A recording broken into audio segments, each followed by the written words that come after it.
ہر قسم کے روحانی جسمانی مسائل اور وظائف کے لیے صاحبزادہ سید عطا الرحمن شاہ صاحب کی یوٹیوب چینل کو سبسکرائب کریں۔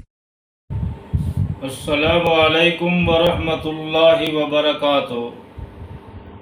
جب آپ کوئی تحریر لکھتے ہیں، کوئی کالم ہے، مضمون ہے، یہ اس کے علاوہ جو بھی تحریر ہے، اس تحریر کے اندر آقا دو عالم، سرکار دو عالم، حبیب کبریا محمد مصطفیٰ صلی اللہ علیہ وآلہ وسلم کا نام گرامی اس میں مبارک آ جاتا ہے۔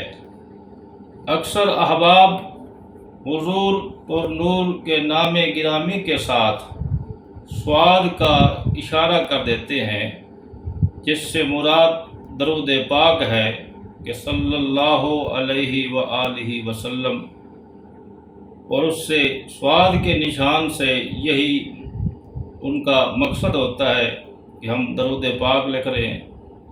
لیکن ان احباب کی خدمت میں میری گزارش ہے کہ بجائے صاد کے نشان ڈالنے کے آقا دو عالم کے نام مبارک کے ساتھ مکمل درود پاک لکھے۔ جب تک یہ تحریر باقی رہے گی، آپ کے نام اعمال کے اندر درود پاک کا ثواب ملتا رہے گا۔ اور بعض اوقات ایسا ہوتا ہے کہ کاتب، راکم، محرر یعنی تحریر لکھنے والا دنیا سے چلا جاتا ہے، اس کا انتقال ہو جاتا ہے، لیکن اس کے ہاتھ سے لکھی ہوئی تحریر باقی رہتی ہے۔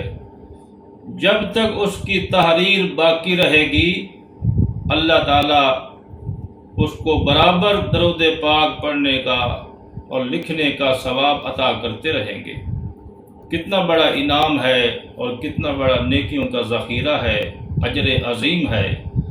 اس لیے دعا ہے کہ اللہ تعالیٰ ہمیں روزانہ کثرت کے ساتھ آقا دو عالم کی ذات اطہر پہ درود پاک پڑھنے کی توفیق بھی عطا فرمائے، اور جب تحریر کے اندر ہم لکھیں اس وقت بھی مکمل درود پاک لکھیں، تاکہ لکھنے سے بھی اللہ اپنی رحمت اور ثواب اور شفاعت کا مستحق بنائے۔